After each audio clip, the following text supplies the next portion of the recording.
प्रेम प्रणाम मित्रों, मैं देव स्वरूप शास्त्री स्वागत करता हूं आपका मेरे चैनल नाड़ी ज्योतिष में। कुंडली के 12 भावों की श्रृंखला में अभी तक हम बात कर चुके हैं 9th हाउस तक।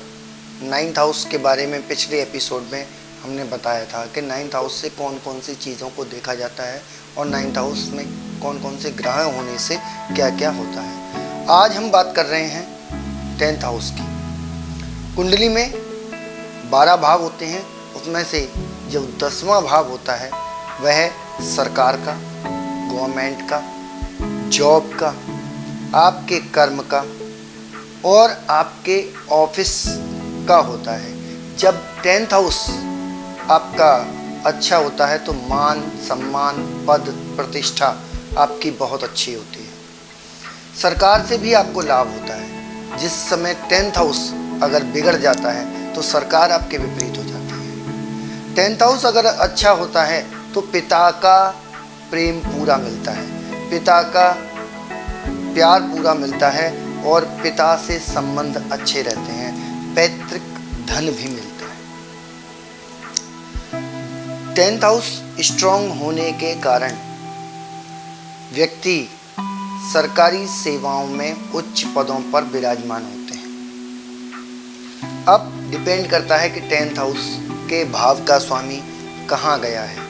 10th हाउस भाव का स्वामी अगर 6 से 12 में चला जाता है तो 10th भाव कमज़ोर हो जाता है।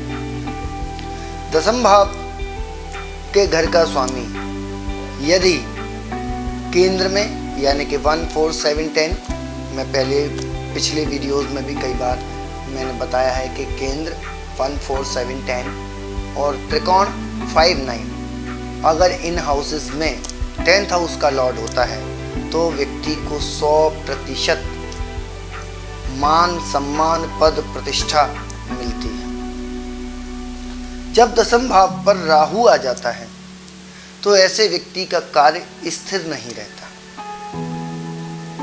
कार्य में परिवर्तन आता रहता है या कार्य करने के स्थान में परिवर्तन आता रहता है, कार्य करने के तरीकों में परिवर्तन आता रहता है। जब 10th भाव में मंगल होता है तब व्यक्ति उच्च पद के साथ साथ सरकार के किसी बल वाले कार्यालय में कार्यरत होता है, जैसे पुलिस, सेना, इनकम टैक्स, सेल टैक्स आदि। मंगल जब होगा 10th हाउस में तो अधिकतर संभावना ऐसी बनती हैं कि व्यक्ति सरकार के किसी बल वाले ऑफिस में कार्यरत होता है जो सरकार का बल है। कई बार कस्टम डिपार्टमेंट में भी ऐसे लोग मिलते हैं। यदि 10th भाव में सूर्य हो तो ऐसे व्यक्ति के राजनेताओं से संबंध अच्छे रहते हैं। 10th भाव में सूर्य आने का मतलब है इस व्यक्ति का जन्म दोपहर के समय पर हुआ है। दोपहर के समय सूर्य जिस प्रकार से चढ़ा होता है, ऊंचाई पर होता है, उसी प्रकार ऐसा व्यक्ति अपने कार्य क्षेत्र में ऊपर की ओर जाता है और अच्छा मान सम्मान पद प्रतिष्ठा प्राप्त करता है। मान सम्मान पद प्रतिष्ठा आपके समाज, आपके साथ के लोगों के अनुसार आपको मिलती है। कई लोग जब उच्च कुल में पहले से ही पैदा हुए होते हैं और सूर्य 10वें स्थान पर आ जाए तो उसको अपने कुल से भी ऊंचे पद पर विराजमान ऐसा व्यक्ति होता है। यदि 10th भाव में बुध आ जाए तो वह बैंक आदि में कार्यरत होता है। और 10th भाव का स्वामी जब 9th हाउस में आ जाता है या 9th हाउस का स्वामी 10th भाव में आ जाता है तो ऐसा व्यक्ति ज़रूर ही कोई IAS या IPS अधिकारी बनता है।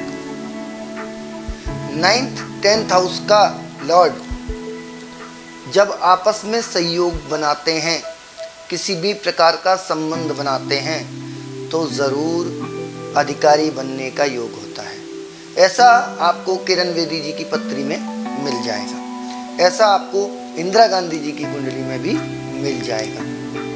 और भी आप देखेंगे कि IAS IPS ऑफिसर की कुंडलियों में अक्सर जो हमारा D1 चार्ट का जन्म पत्रिका का 9th हाउस और 10th हाउस होता है, उनका आपस में संबंध अवश्य होता है। संबंध के बारे में मैं विशेष पहले बता चुका हूँ कि संबंध किस प्रकार से बनते हैं।